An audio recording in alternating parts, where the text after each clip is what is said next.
श्रीराम हृदय.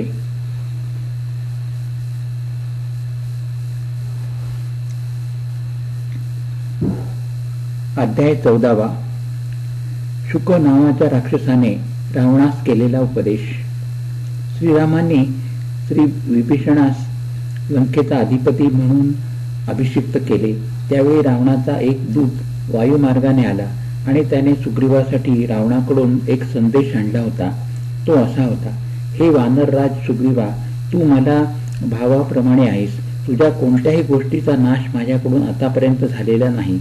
जर मी एखाद्या राजपुत्राच्या पत्नीचे हरण केले असेल तर त्याच्याशी तुझा काय संबंध आहे? तेव्हा तू आपल्या वानरसेनेसह किष्किंधा नगरीस निघून जा. देवतांना सुद्धा लंका जिंकता येणे शक्य नाही, तर अल्प सामर्थ्य असलेले मानव आणि वानर समूहाचे नायक यांची गोष्ट ती काय? हा संदेश रावणाचा दूत शुक सांगत असताना वानर त्या राक्षसास बुक्क्यांचा प्रहार करीत होते. त्यावेळी शुक श्रीरामांना म्हणाला: हे राजेंद्रा, शहाणे लोक दूतास ठार मारित नाहीत. हे प्रभो, तुम्हीच या वानरांचे निवारण करा. शुकाचे दुःखपूर्ण शब्द ऐकल्यावर श्रीराम प्रभू वानरांना म्हणाले: अरे मित्रांनो, या असुरास मारू नका. त्यावेळी वानरांच्या प्रहारापासून मुक्त झालेला शुक राक्षस सुग्रीवास म्हणाला: हे वानरराज सुग्रीवा, मी रावणास आपला काय संदेश सांगू? सुग्रीव शुकास म्हणाला: तू रावणास असे सांग की जसा वाली हा माझा भाऊ, तसा हे अधम राक्षसा तू माझा भाऊच आहेस. तथापि वालीप्रमाणेच पुत्र, सैन्य आणि वाहने यांच्यासह माझ्याकडून ठार मारल्या जाण्यास योग्य आहेस. हा निरोप घेऊन शुक आपला जीव मुठीत धरून लंकेस परतला. रावणाने शुकास पाहून विचारले: अरे शुका, तुला शत्रूंनी खूप त्रास दिला काय? त्यावेळी शुक म्हणाला: महाराज, मी आपला संदेश जसाचा तसा सुग्रीवास सांगितला. वानरांनी मला पकडले आणि बुक्क्यांनी, नखांनी, दातांनी ते मला त्रास देऊ लागले आणि शेवटी मला ठार मारण्याचा प्रयत्न करू लागले. त्यावेळी मी श्रीरामांना माझे रक्षण करण्याची आर्तस्वरात विनंती केली. त्यावेळी त्या दयाघन श्रीरामाने मला त्या भयानक वानरांपासून सोडविले. ती अफाट वानरसेना पाहून भिवून मी येथे आलो आहे. ज्याप्रमाणे देव दानवात संधी होणे शक्य नाही, त्याचप्रमाणे राक्षस सेना आणि वानरसेना यांच्यामध्ये संधी होणे शक्य नाही असे मला वाटते. हे प्रभो, लवकरच ती सेना आपल्या नगरीच्या तटावर येईल. आता तुम्ही दोनपैकी एक गोष्ट करा. एक, ती सीता तरी श्रीरामांना सत्वर देऊन टाका, अथवा श्रीरामांबरोबर युद्धास तयार व्हा. शुक पुढे सांगू लागला: महाराज, श्रीराम मला म्हणाले: अरे शुका, तू रावणास माझा निरोप सांग की ज्या सामर्थ्याचा आधार घेऊन तू माझ्या सीतेचे अपहरण केलेस, ते सामर्थ्य आता तू तुझ्या इच्छेप्रमाणे सर्व सैन्य आणि सर्व पुत्र बंधू यांच्यासह मला दाखव. उद्याच्या उद्याच लंकापुरी आणि तुझे राक्षस सैन्य मी बाणाने नष्ट केलेले तू पाहशील. असे बोलून श्रीराम मौन झाले. नंतर शुकाने श्रीरामांच्या सैन्यातील मुख्य योद्धे हनुमान, अंगद, नळ, नील, सुग्रीव यांची माहिती रावणास दिली. यानंतर शुक म्हणाला: रावणा, श्रीराम हे सामान्य मानव नाहीत, ते साक्षात आदिनारायण परमात्मा आहेत आणि सीता ही जगाचे साक्षात कारण असणारी जगतरूपिणी चित शक्ती आहे. त्या दोघांपासून हे स्थावर आणि जंगम विश्व निर्माण झाले आहे. श्रीराम आणि सीता हे या जगताचे पिता आणि माता आहेत. अजाणतेने तुम्ही त्या सीतेला पळवून आणले आहे. ती जानकी जगन्माता आहे. हे राजन, क्षणोक्षणी नष्ट होणाऱ्या या संसारात शरीर हे क्षणभंगूर पंचमहाभूतांनी बनलेले आहे आणि 24 तत्वांचा समूह असणारे आहे.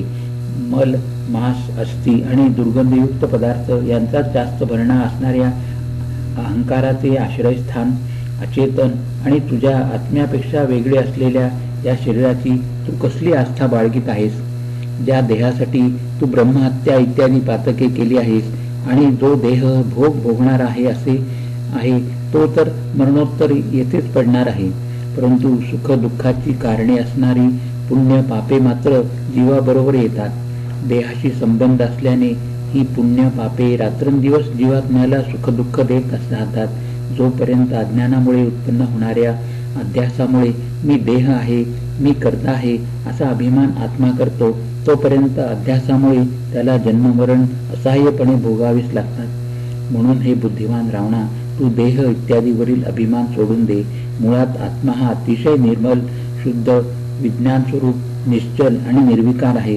परंतु आपल्या अज्ञानामुळे तो आत्मा जन्म मरण आदी बंधनात पडून मोहित होतो. म्हणून तू शुद्ध रूपाने आत्म्यास जाणून नित्य त्याचे स्मरण ठेव. पुत्र, पत्नी, घर, दार इत्यादी विषयी वैराग्य धारण कर. कारण कुत्रा, मांजर, वराह या योनीमध्ये सुद्धा तसेच नरकात सुद्धा भोग हे मिळत असतात. खरे म्हणजे हा देह प्राप्त झाल्यावर, विशेषतः विवेकाने युक्त असे द्विजत्व प्राप्त झाल्यानंतर, तसेच कर्मभूमी असणाऱ्या या भारत देशात अतिशय दुर्लभ असा मानवजन्म प्राप्त झाल्यानंतर कोणता शहाणा माणूस देहाला आत्मा मानून भोगांच्या मागे लागेल. तेव्हा तू स्वतः ब्राह्मण असून आणि त्यातही पुलस्त्य नंदर विष्णवा ऋषींचा पुत्र असताना सुद्धा एखाद्या अज्ञानी माणसाप्रमाणे तू निरंतर भोगांच्या मागे का लागला आहेस?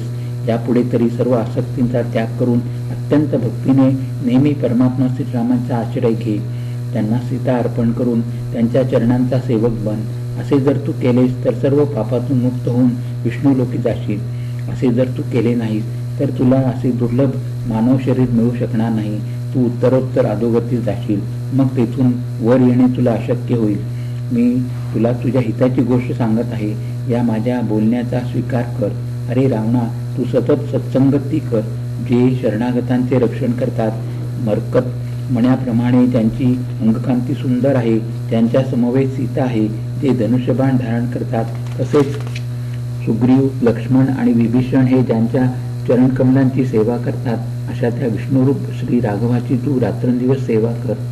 शुकाच्या मुखातून बाहेर पडलेले अज्ञानाचा नाश करणारे हे वक्तव्य ऐकल्यावर क्रोधाने जणू जळणारा आणि रागाने डोळे लाल झालेला रावण शुकाला म्हणाला, अतिशय दुष्ट बुद्धी असणाऱ्या शुका, माझ्या तुकड्यांवर वाढलेला तू माझा सेवक असून एखाद्या गुरुप्रमाणे माझ्याशी कसे बोलतोयस?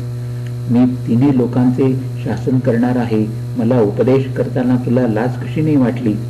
खरे म्हणजे आत्ताच मी तुझा वध केला असता, परंतु तू पूर्वी माझ्यासाठी काही चांगले कर्म केले आहेस ते माझ्या लक्षात आहे. म्हणून जरी तू वध करण्यास योग्य असलास तरी मी तुला जीवदान देत आहे. तू आता इथून निघून जा. शुक म्हणाला, महाराज, आपली मोठी कृपा आहे. असे बोलून भीतीने थरथर कापतच तो आपले घरी निघून गेला. शुक पूर्वजन्मीचा एक विद्वान ईश्वर भक्त विप्र होता, परंतु अगस्ती ऋषींच्या शापामुळे त्याला राक्षस योनी प्राप्त झाली होती. या जन्मात सुद्धा त्याला ईश्वर भक्तीचे स्मरण होते. हनुमंत, विभीषण, शुक आदींनी रावणास केलेल्या उपदेशाचा त्याच्यावर काहीच परिणाम झाला नव्हता. अंती त्याचे श्रीराम आणि वानर सेनेशी युद्ध प्रारंभ झाले. युद्धात हनुमंत, अंगद, जांबुवंत या महावीरांनी रावणाच्या सैन्यातील सर्व प्रमुख सेनापती आणि रावणाचे पुत्र, पौत्र, बंधू आणि आप्त यांना मारून टाकले. श्रीराम